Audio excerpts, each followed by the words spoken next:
누가복음을 우리가 이제 지난주부터 시작을 했는데요. 누가복음은 바로 이제 한 가정의 이야기로부터 이제 시작을 합니다.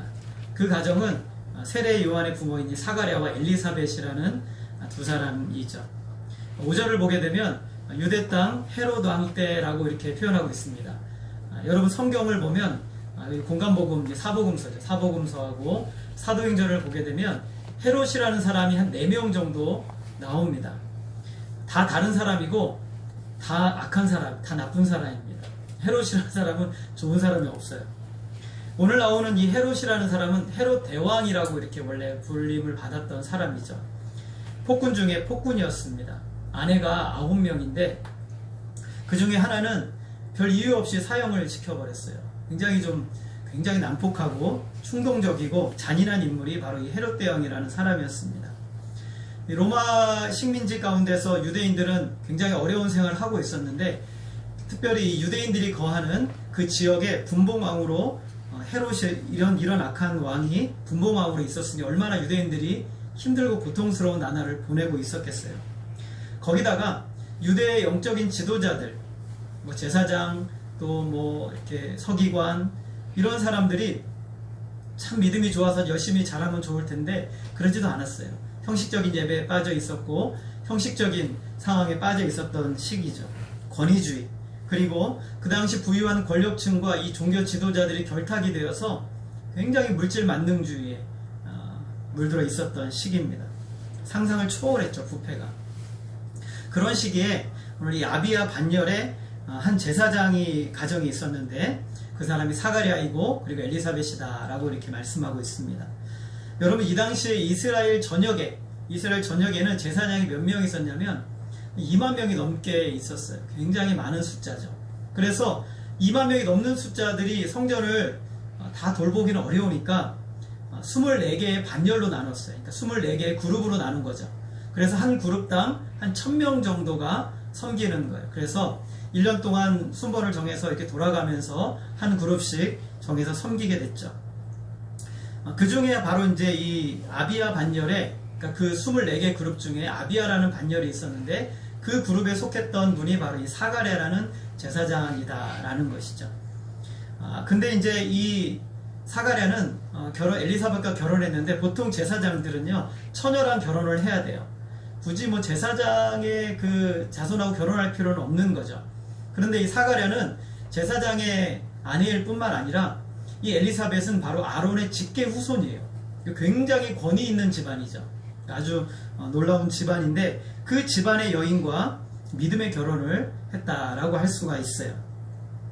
여러분, 오늘 성경을 보게 되면 이 두 사람에 대해서 3가지로 표현하고 있어요. 첫 번째는 뭐라고 말하냐면 이 두 사람이 하나님 앞에서 의인이다 라고 이야기를 하고 있어요. 의인이다. 이 부부는 혈통만 좋은 게 아니라 굉장히 신앙도 인격도 훌륭했어요. 그들은 하나님 앞에서 모든 규례대로 흠없이 행했어요. 그래서 의인이라는 말은 하나님이 보시기에 완전히 의인이라는 표현은 아니에요. 그것은 그가 하나님 앞에서 늘 말씀에 순종하고 하나님을 사랑하고 하나님의 말씀대로 이 모든 일들을 행했던 사람이다 라는 것을 표현하기 위해서 의인이라고 하는 것이죠. 정치적으로, 사회적으로, 그리고 종교적으로 부패하던 시절에 한 목회자 가정이 이렇게 참 아름다운 가정이 있었어요. 그런데 굉장히 기뻐하는 가정이면 분명한데 안타까운 일이 하나가 있었는데 뭐냐면 자녀가 없어요. 훌륭한 신앙임에도 불구하고 자녀가 없다는 것은 굉장히 큰 흠이죠. 그 당시에는 여러분, 사람들에게 자식이 없는 것은 재앙이라고 여겨졌어요. 지금은 그런 게 없지만 이 당시에는 재앙으로 여기고, 특별히 여자가 아이가 없다 그러면 하나님께 저주를 받았다라고 생각할 정도로 아이를 갖는 것이 굉장히 중요하던 시기였던 것이. 특별히 이 가정은 목회자 가정, 제사장 가정이잖아요. 그러니까 이 당시에는 이제 아내가 아이가 없으면 아내를 버리고 재혼을 해도 무방해요. 거의 그 사람들은 전통적으로, 그들의 전통이 있는데 전통적으로 아내를 버리고 결혼하는 것에 대해서 아이가 없는 경우는 굉장히 큰 흠이기 때문에 재혼해도 뭐라고 말하죠. 오히려 권고하죠. 권면하고 재혼을 해라라고 얘기할 정도예요. 그러니 사가랴와 엘리사벳이 얼마나 힘들었겠어요. 목사님 재혼하십시오 이렇게 얘기하는 분들이 굉장히 많이 있었을 거예요. 거기다가 세 번째 중요한 사실은 두 사람이 나이가 많았대요. 여기서 헬라어로 나이가 많았던 이 표현은 아기를 가질 수가 없다라는 뜻이에요. 아기를 가질 수 없을 정도로 나이가 많다라는 것을 의미하는 것이죠. 좀 좋지 않은 상황에 있는 거예요. 신앙은 좋은데 잘 못 된다. 그러면은 사람들이 보기에 좀 뭔가 문제 있는 거 아니야 라고 생각하게 되는 것이죠. 여러분 우리도 보면은 교회에서 신앙생활 참 잘하고 열심히 믿는데 너무 가난하고 너무 어렵고 하는 일마다 잘 안 되면 사람들이 참 신앙은 좋아. 그런데 뭐라고 생각하냐? 뭐가 문제가 있는 거 아니야? 라고 생각하는 경향이 있는 것이죠. 더 심한 경우에는 저 사람 하나님 앞에서 뭔가 큰 죄를 저지른 것 같아. 이렇게 생각하는 경우도 있다라는 것이죠. 이것을 우리가 쉽게 말하면 인과응보다라고 얘기를 하는 거예요. 인과응보. 그 사람이 뭔가 했기 때문에 그런 일이 일어나는 거야 라고 이야기를 하는 것이죠. 인과응보라는 말이요, 우리가 잘 될 때는 되게 좋은 말이에요. 그렇죠? 우리가 잘 될 때는 인과응보라는 말이 나는 잘했으니까 잘 되는 거지 라고 생각할 수 있어요. 그러나 우리가 고난을 당하고 어려움이 생기고 때로는 질병에 걸리고 문제가 생길 때는 인과응보는 그 사람을 두 번 죽이는 말이죠. 너무 고통스럽게 하는 말인 것이에요. 그런데 여러분 성경을 보면서 꼭 기억해야 될 사실이 하나가 있는데, 하나님은 우리에게 가장 좋은 것을 주시는 선하신 하나님이라는 거예요. 그러니까 우리의 상황이 나쁘다고 해서 그것이 나쁜 것을 일부러 하나님이 우리에게 주고자 하신 뜻이 아니라는 것이죠. 이거를 꼭 기억해야 돼요. 그래서 성경에 나오는 수많은 믿음의 사람들을 보게 되면 어려운 시절을 많이 겪어요. 그 과정을 하나님 꼭 겪게 하시는 경우들이 있어요. 다른 사람이 보기에 아니 저렇게까지 힘들어 라고 할 정도로. 아브라함과 아내 사라는 몇 년 동안 아기가 없었습니까? 25년 동안 없었죠. 더 정확하게 말하면 100세의 아들을 낳잖아요. 사람들이 인간적인 눈으로 바라보면 참 복도 지질이 없지. 100세의 아들을 하나 낳을 정도. 그 전까지는 자식이 하나도 없었어요. 마노아와 그의 아내, 자식이 없었는데 하나님께서 누구를 주십니까? 삼손이라는 아들을 주시죠. 솔로몬이 아니라 삼손이라는 아들을 주시죠. 엘가나와 한나의 가정, 한나도 자식이 없어서 얼마나 울면서 통곡하며 기도했어요. 그런데 하나님께서 어떤 아들을 주세요? 사무엘이라는 놀라운 아들을 하나님이 주시잖아요. 여러분 요한복음 9장에 보면 날 때부터 맹인된 사람이 한 명이 있었어요. 제자들이 지나가면서 예수님께 물어요. 예수님, 이 사람이 맹인으로 된 것은 저 사람의 죄 때문입니까? 아니면 부모의 죄 때문입니까? 누구의 죄 때문이죠? 라고 물어봐요. 인과응보죠. 그랬을 때 하나님께서 이렇게 답하세요. 혹시 이렇게 말씀하시. 이 사람이나 그 부모의 죄로 인한 것이 아니라 그에게서 하나님이 하시는 일을 나타내고자 하심이라. 예수님께서 분명하게 말씀하시죠. 이 사람이나 그 부모의 죄가 아니라 하나님께서 이 사람을 통해서 하고자 하시는 일을 나타내는 것이다. 뭐가 그러냐면 그 사람의 부정적인 상황이, 그 사람의 안 좋은 상황이 하나님이 하시는 일을 나타내는 것. 우리가 생각하는 것과 완전히 다르죠. 우리는 부정적인 상황을 보면 하나님과 거리가 멀다고 여기는데, 그러나 예수님께서는 그 사람을 향해 뭐라고 말씀하시냐면 하나님이 하고자 하시는 일을 나타내고자 하십니다. 그리고 예수님께서 그 사람의 눈을 뜨게 해주시죠. 인과응보가 아니라 하나님의 선하신 뜻이 있었던 것이죠. 여러분, 하나님을 신실하게 섬기는 사람들도 세상 사람들이 평범하게 누리는 것도 누리지 못하는 경우들이 굉장히 많이 있어요. 그러나 그때 우리 신자들은 어떻게 해야 됩니까? 하나님을 신뢰하고 인내하며 견뎌야 됩니다. 야고보서 1장 12절에 보게 되면 야고보는 이렇게 말합니다. 같이 한번 읽어보겠습니다. 시작. 시험을 참는 자가 복이 있나니 이는 시련을 견디어낸 자가 주께서 자기를 사랑하는 자들에게 약속하신 생명의 면류관을 얻을 것이기 때문이라. 주님께서 말씀하시죠. 어떤 사람이 복이 있습니까? 시련을 견디는 자가 복이 있다. 참는 자가 복이 있다. 시련을 견디어내게 되면 주께서 사랑하시는 자들에게 약속하신 생명의 면류관을 얻을 것이다. 하나님은 이 사가랴와 엘리사벳 부부를 잊지 않으셨어요. 기억하셨다는 것이죠. 여러분, 저와 여러분도 하나님은 절대로 잊지 않으십니다. 우리를 꼭 기억하고 계세요. 이 부부의 아름다움은 또 있어요. 뭐냐면 남편이 아내를 위해서 기도하는 사람이었다는 것이죠. 우리 13절 말씀 같이 한번 읽어보겠습니다. 시작. 천사가 그에게 이르되 사가랴 무서워하지 말라. 너의 간구함이 들린지라. 내 아내 엘리사벳이 내게 아들을 낳아 주리니 그 이름을 요한이라 하라. 오늘 천사가 나타나서 사가랴에게 뭐라고 말하냐면, 사가랴가 남편이거든요. 너의 간구함이 들린지라 라고 말씀하셔요. 그래서 간구하다는 뜻은 간청하다, 탄원하다는 뜻이에요. 예, 사가랴가 아기를 낳지 못하는 이 아내를 버리고 새 장가를 들려고 한 것이 아니라, 아기를 낳지 못하는 아내를 안타깝게 여기고 가슴 아픈 마음으로 하나님께 탄원하듯이 기도한 거예요. 하나님, 내 아내를 불쌍히 여겨주세요. 내 아내를 긍휼히 여겨주세요 하고 간절히 기도했다라는 것이죠. 주변에서 사가랴를 통해서 당신은 목회자니까 아기가 있어야 되거든, 그러니까 새 장가를 들어, 이렇게 얘기를 할 법 수없이 했을 텐데, 사가랴는 그 소리에 귀를 기울이지 않고 아내를 사랑하고 아내를 긍휼히 여겨서 그를 위해서 간절히 기도했어요. 언제까지요? 아기를 가질 수 없는 상황이 될 때까지도 계속 기도했던 사람이 사가랴인 것이죠. 참 아름다운 믿음의 사람이죠. 창세기 25장에 보게 되면 이삭과 리브가가 가정을 이루게 되죠. 그런데 여기도 자녀가 없어요.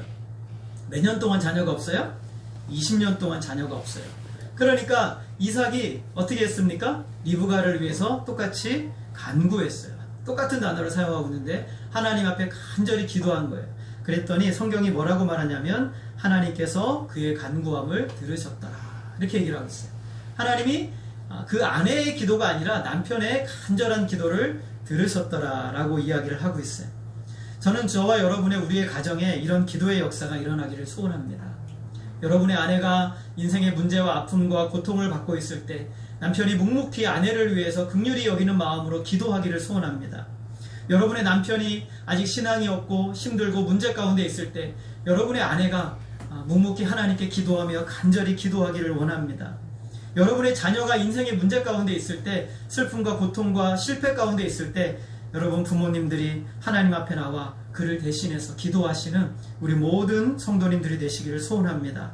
그럴 때 하나님께서 뭐라고 말씀하십니까? 그의 간구함이 들린지라 라고 말씀하시는 거예요. 죄를 안타까워하며 아직도 주님께 돌아오지 못한 그 가정의 한 사람을 위해서 간절히 기도할 때 하나님은 그 간구에 응답해 주십니다.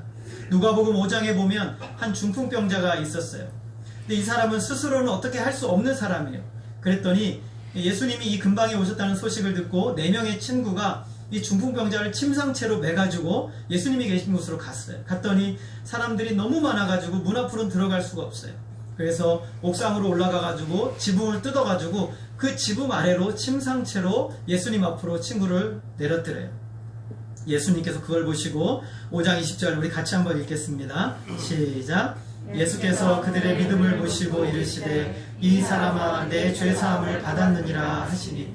여러분 성경이라면 예수께서 그들의 믿음을 보시고에다 빨간 줄을 그어놓으세요. 예수님께서 누구의 믿음을 보셨어요?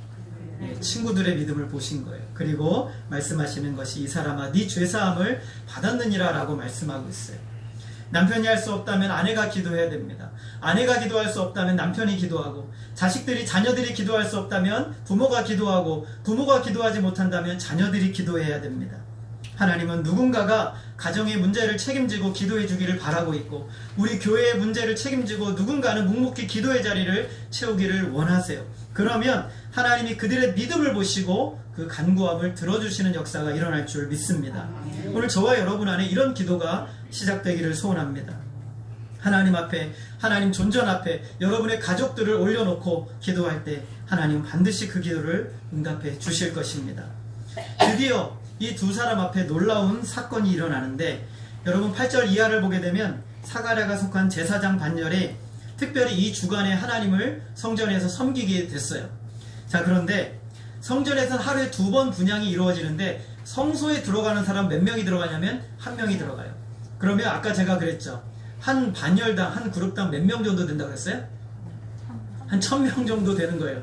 그러면 성소에 들어갈 사람은 제비를 뽑아요. 제비를 뽑으면 평생 성소에 한 번도 못 들어가는 사람이 있을 수 있을까요? 없을까요? 있겠죠. 제비를 뽑는데 이번에는 기도하면서 하나님 이번에 좀 난 들어가서 하나님 좀 섬기게 해주세요 라고 기도했는데 안 돼요. 이건 정말 하나님의 역사가 아니고서는 되지 않는 일이죠. 그런데 그날도 성소에서 섬기기 위해서 1000명들이 제비를 뽑았는데 누가 뽑힌 거예요? 사가랴가 뽑힌 거예요. 사가랴가. 우연이 아니죠. 여러분, 성경에서 우연은 없어요. 하나님의 자녀들의 역사에 있어서 우연은 없어요. 하나님의 필연만 있는 거예요. 우리의 좋고 나쁜 모든 상황들은 하나님의 사건들 속에 있는 거예요. 그래서 사가랴는 거룩한 사명을 감당하기 위해 성소로 들어갑니다. 분향단에 향을 피우면서 간절히 그 앞에서 하나님께 기도하고 있었어요. 그래서 11절에 보니까 사가랴가 거기서 할 때 천사가 사가랴가 나타나 분양하는 분향단 우편에 딱 서 있는 거예요. 사가랴가 어떻게 됐을까요? 깜짝 놀라죠. 여러분, 기도하는데 갑자기 누군가 여러분 앞에 서 있다고 생각을 해보세요. 얼마나 놀라겠어요. 그리고 하는 말이 우리가 아까 읽었던 13절의 말씀처럼 너의 간구함이 들린지라 라고 말하고, 내 아내 엘리사벳이 내게 아들을 낳아주리니 그 이름을 요한이라 하라 라고 알려주고 있어요. 드디어 기도의 응답이 되는 것이죠. 여러분, 하나님이 찾아오시는 날은 최고의 날이에요. 슬픔이 변하여 기쁨이 되는 날이고 절망 가운데 축복이 터지는 날이죠. 사가랴의 기도가 찬 것이에요. 놀라운 것은 사가랴의 기도가 채워졌을 때 하나님의 뜻이 이루어지는 날이었다는 거예요. 이게 참 중요한 거예요. 하나님은 하나님의 뜻대로 일하세요. 우리가 조급하다고 해서 하나님은 우리의 조급한 대로 움직이지 않으세요. 우리가 좀 늦게 돼야 된다고 해서 하나님 늦게 일하시는 분도 아니세요.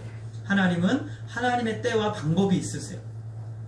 사가랴의 기도를 통해서 하나님 그 기도 가운데 그 기도를 사용하셔서 그때에 하나님이 응답을 하시는 것이죠. 언제나 우리의 기도가 이루어지는 때는 하나님의 주권적인 역사예요. 기도의 응답이 되는 순간은 하나님의 뜻이 이루어지는 때가 되는 것이죠. 여러분, 구약의 마지막 선지자는 말라기거든요. 이 말라기 선지자 이후로 이스라엘 안에 하나님의 선지자가 없어요. 400년 동안 하나님의 선지자가 없고 하나님의 말씀도 들려지지 않았던 것이죠. 하나님의 기적도 없고 하나님의 역사도 없었어요. 400년 동안. 얼마나 영적으로 곤고한 그 시기를 보냈겠어요. 우리가 신앙생활 하다가 하나님의 그런 어떤 특별한 은혜나 이런 것들을 오래 경험하지 못하면요, 별로 기대하지 않아요. 신앙에 있어서 하나님을 별로 기대하지 않게 되는 거예요. 그런데 400년이 되었으니 얼마나 기대감이 없겠어요. 그럼에도 불구하고 그들은 메시아가 오시면 자기들을 구원해 주실 것이라는 이 메시아에 대한 굉장한 기대감은 있었던 것이죠.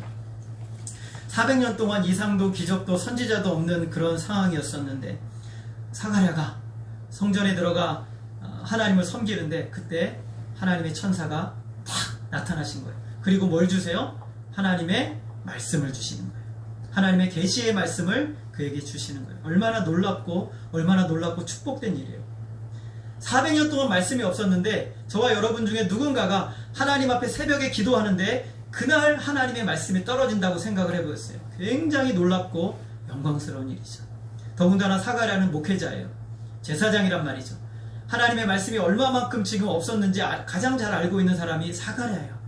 그런데 그가 기도하고 있는데 하나님의 말씀이 400년 동안 끊어진 하나님의 말씀이 그에게 딱 떨어진 거예요. 너무나 놀랍고 감사한 일이죠. 14절 우리 같이 읽겠습니다. 시작. 너도 기뻐하고 즐거워할 것이요 많은 사람도 그의 태어남을 기뻐하리니. 하나님이 주시는 하나님의 메시지는 그거예요.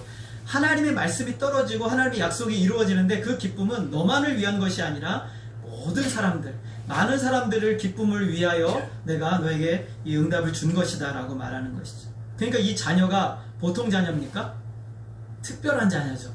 특별한 자녀를 하나님이 주시겠다는 거죠. 단지 부모가 간절히 기도해서 응답이 되어서 가족들만 기뻐하는 그런 자녀가 아니라 모든 사람들도 기뻐할 만한 그런 자녀를 하나님이 주시겠다고 말씀하는 거예요.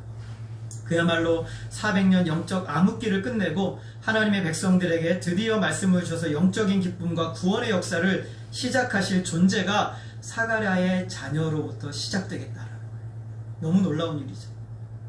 근데 그 사람은 아주 나시린처럼 특별히 구별된 사람인 것이에요. 그리고 이 사람은 세례 요한인데 특별히 태중에서부터 성령의 충만함을 받아요. 보통 사람이 아닌 것이죠. 그의 사명은 많은 사람들을 주님께로 돌아오게 하는 사람이에요.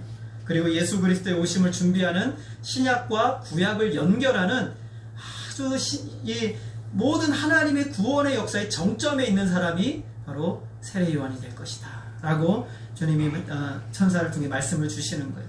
이 엄청난 사람이 세례 요한인 거예요. 그래서 예수님께서 나중에 세례 요한을 표현할 때 뭐라고 말씀하세요? 여자가 낳은 자 중에 이 사람보다 큰 자가 없다. 예수님께서 아예 단정을 딱 지으셨어요. 여자가 낳은 사람 중에 이 사람보다 큰 자가 없다. 17절 말씀, 오늘 우리 11절 말씀 같이 한번 읽겠습니다. 시작. 그가 또 엘리야의 신령과 능력으로 주 앞에 먼저 와서 아버지의 마음을 자식에게 거스르는 자를 의인의 슬기에 돌아오게 하고 주를 위하여 세운 백성을 준비하리라. 여러분, 사가랴는 뭐 하는 사람이었죠? 제사장. 제사장은 뭐에 능통한 사람이에요? 예, 하나님 말씀에 능통한 사람이에요. 그러면 제사장은 뭘 깨고 있냐면 하나님의 구약의 말씀에서 특별히 모세오경뿐만 아니라 모든 예언의 말씀을 꿰고 있는 사람이 바로 이 사가랴예요. 이 말씀을 들었을 때 사가랴는 엄청 놀랐을 거예요. 말라기서 4장 5절과 6절 말씀. 자, 우리 이 말씀도 같이 한번 읽어보겠습니다. 시작. 보라, 여호와의 크고 두려운 날이 이르기 전에 내가 선지자 엘리야를 너희에게 보내리니 그의 아버지의 마음을 자녀에게로 돌이키게 하고 자녀들의 마음을 그들의 아버지에게로 돌이키게 하리라. 아니, 구약의 말라기 마지막 성경에서 엘리야를 보내주겠다고 했는데 도대체 제사장들은, 도대체 선지자들은 이 엘리야가 누구냐는 거예요. 도대체 엘리야가 누구냐 고민했을 거예요. 이런 사람이 도대체 누구냐. 그런데 천사가 나타나서 사가랴에게 뭐라고 말씀하세요?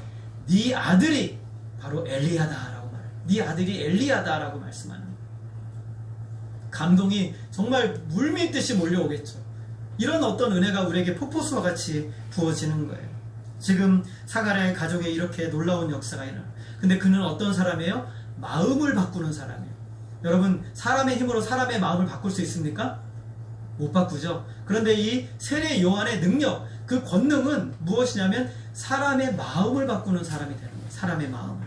돌같이 딱딱한 마음을 부드럽고 유순하게 믿는 마음으로 바꾸고, 말씀을 듣고 그 말씀 앞에 복종할 수 있는 마음을 바꾸는 사람, 그 사람이 바로 세례 요한이에요. 세례 요한이 처음 사역을 시작하면서 마가복음 1장 4절에서 이렇게 말씀하고 있습니다. 세례 요한이 광야에 이르러 죄사함을 받게 하는 회개의 세례를 전파하니. 세례 요한이 제일 처음에 와서 사역을 시작하면서 제일 처음 선포했던 말씀, 회개하라, 천국이 가까웠느니라. 그는 사람의 마음을 바꾸는데 돌같이 굳어지고 죄로 굳어진 그들의 마음을 회개라는 이 말씀 메시지를 통해서 그들이 회개하고 하나님께로 돌이켜야 그들이 하나님 나라를 받을 수 있다라고 선포하는 자가 되는 것이죠. 여러분, 참된 회개가 없이는 하나님을 만날 수가 없어요. 참된 구원에 이를 수 없습니다. 참된 회개가 없는 삶은 영원한 지옥의 형벌을 피할 수가 없는 것이죠. 진정한 회개는 오직 예수님만을 전적으로 의지하게 만들어줍니다. 바로 이 세례 요한이라는 사람은 바로 그 일을 감당하는 사람이에요. 그동안 굳어진 인간의 마음과 죄악으로 얼룩진 모든 인간, 부패와 부정과 모든 악한 것들을 회개시키고 하나님께로 인도하는 귀한 사명을 감당하고 예수님을 믿게 하는 귀한 사역을 감당하는 사람, 바로 이 사람이 사가랴와 엘리사벳의 태에서 태어날 참 귀한 아들이었다라는 것이죠. 그러니까 사가랴와 엘리사벳이 아기를 가지지 못한 것은 하나님의 저주가 아니라 축복으로 가기 위한 하나님의 계획이었던 것이죠. 그러니 지금 여러분들 너무 힘들다고, 너무 인생에 문제가 많다고, 고통과 아픔이 있다고 그것이 나의 끝이구나라고 단정지어서는 안 되는 거예요. 하나님께서는 우리의 고난과 아픔 중에 그 뒤에 하나님께서 주실 축복을 숨겨두고 계시는 거예요. 그런데요, 사가랴의 반응이 좋지가 않아요. 우리 18절 말씀 우리 같이 한번 읽어볼까요? 시작. 사가랴가 천사에게 이르되 내가 이것을 어떻게 알리요? 내가 늙고 아내도 나이가 많으니이다. 여러분, 사가랴는 뭐 하는 사람이라고 그랬어요? 제사장. 사가랴는 모세오경에 능통하고 선지서 예언서에 능통한 사람입니다. 그러면 사가랴가 창세기를 읽었을까요? 안 읽었을까요? 그럼 사가랴가 창세기에서 아브라함의 이야기를 읽었을까요? 안 읽었을까요? 근데 사가랴가 뭐라고 말합니까? 내가 이것을 어떻게 알리요? 내가 늙고 아내도 나이가 많으니이다. 이것을 우리는 한 단어로 이렇게 말하는 거예요. 불신. 하나님을 향해 불신하는 거죠. 하나님을 믿는 사람이 하나님의 말씀을 불신하는 거예요. 굉장히 위험한 일이죠.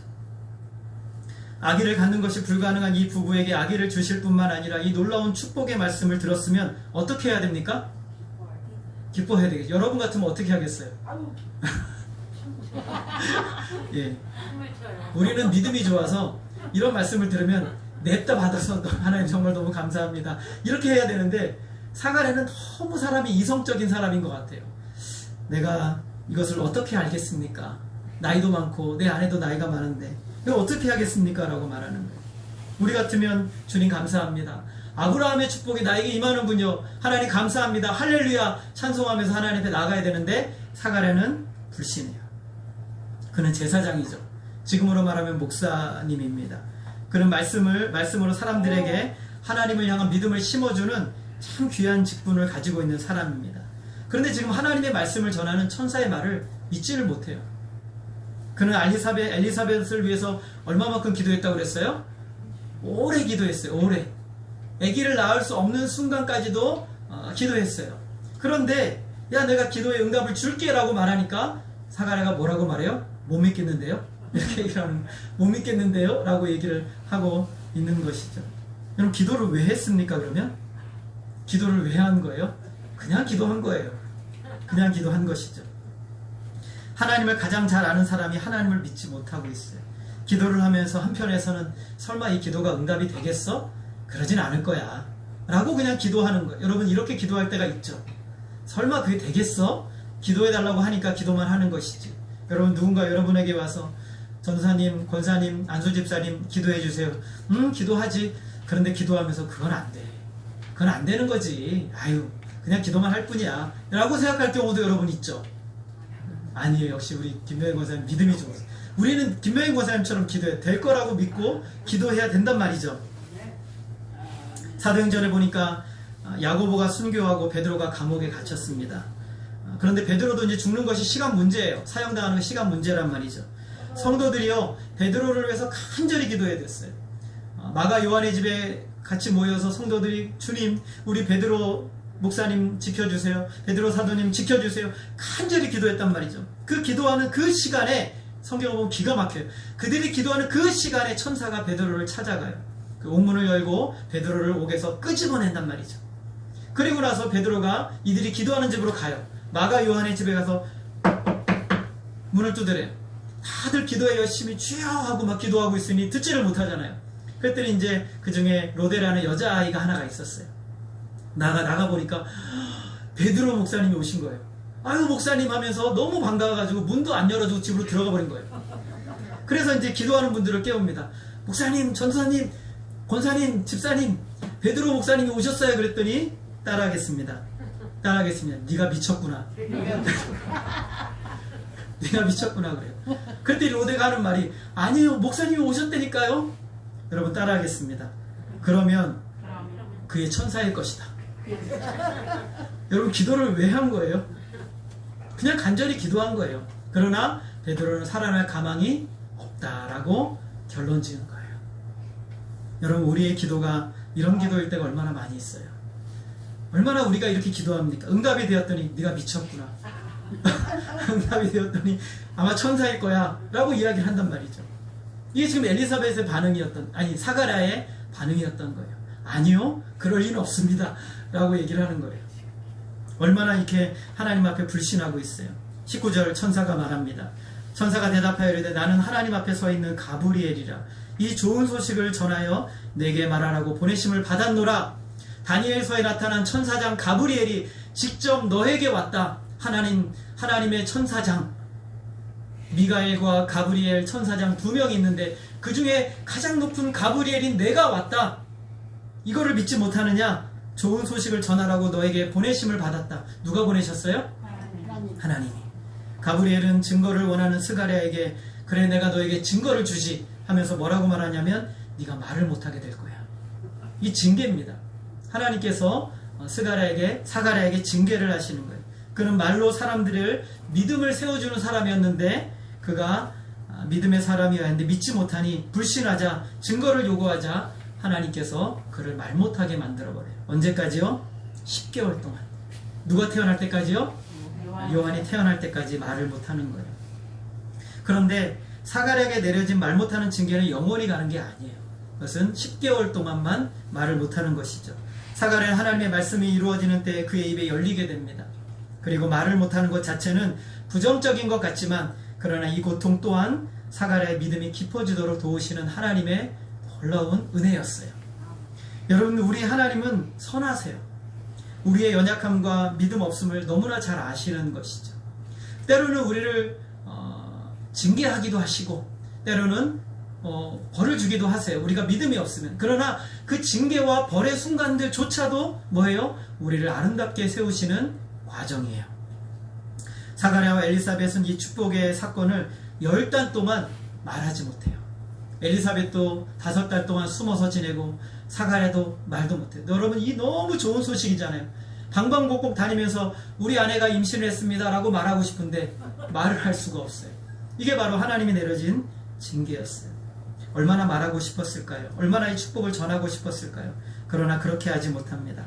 그는 이 과정을 통해서 믿음은 눈에 보이는 증거가 아니라 하나님의 신실하심을 의지해야 한다라는 것을 사가랴는 철저하게 깨달았을 거예요.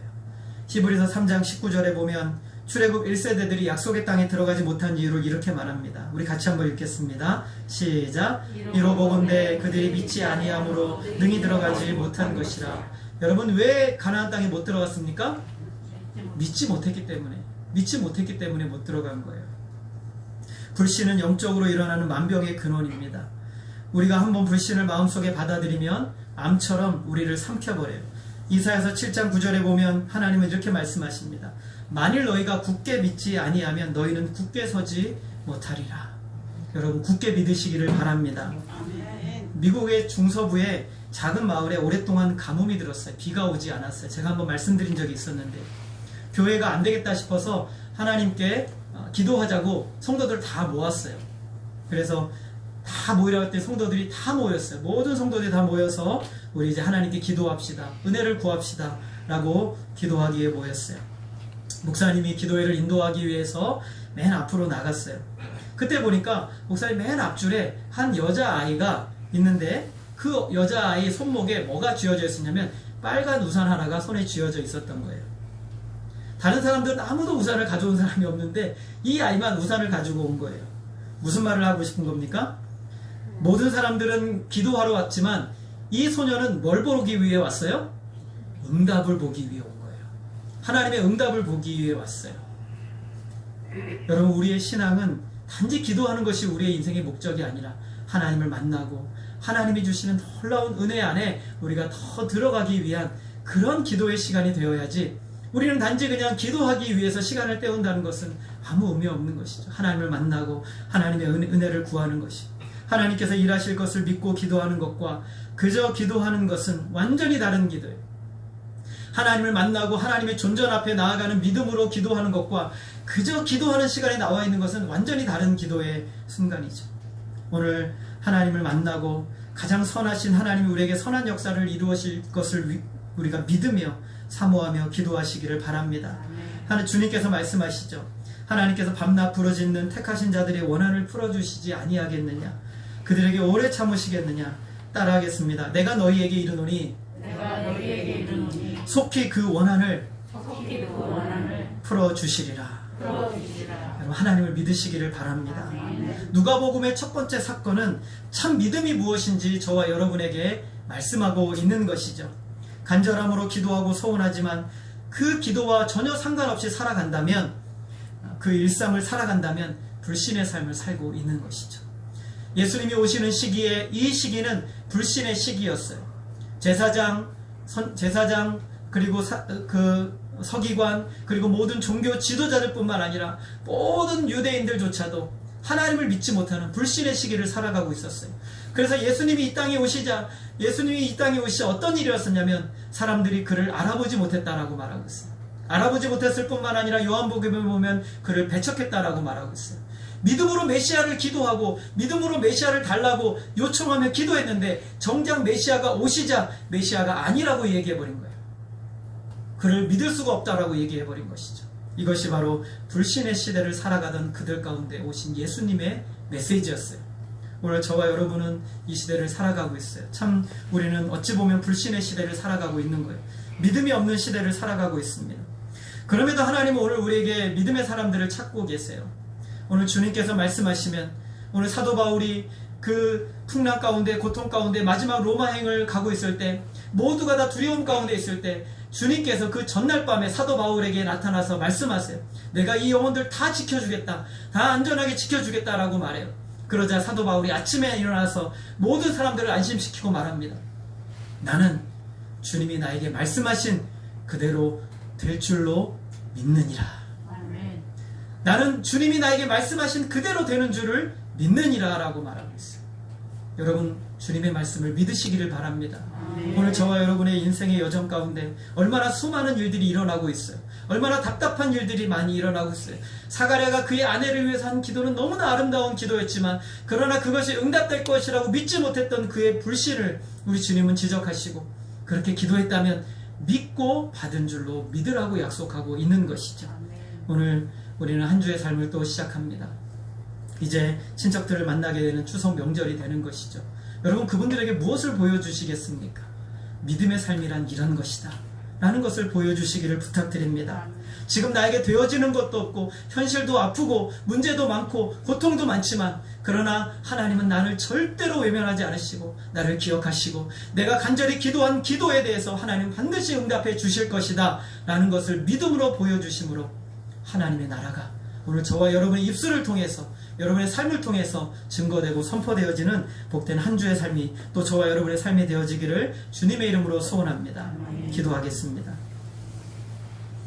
하나님 아버지, 오늘 우리는 참 불신의 시대를 살아가고 있습니다. 참 순전한 믿음을 찾기가 너무나 어려운 시대를 살아가고 있습니다.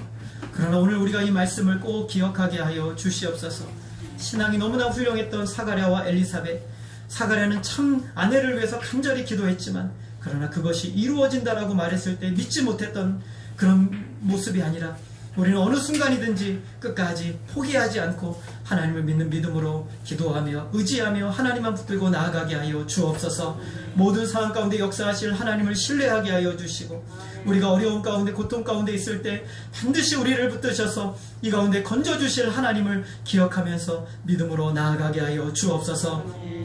오늘도 또 한 주의 삶으로 나아갈 때 성령께서 강권적으로 역사하여 주시고, 우리가 더 하나님 앞에 나아가며 하나님을 의지하며 가족들의 구원을 위해서, 우리의 연약한 자들의 구원을 위해서, 우리 그들을 위해서 간절히 기도하며 하나님의 역사를 보는 놀라운 은혜가 있게 하여 주시옵소서. 하나님만이 홀로 영광 받아 주시기를 간절히 원하오며 예수님의 이름으로 기도하였습니다. 아멘. 우리 찬송가 365장입니다.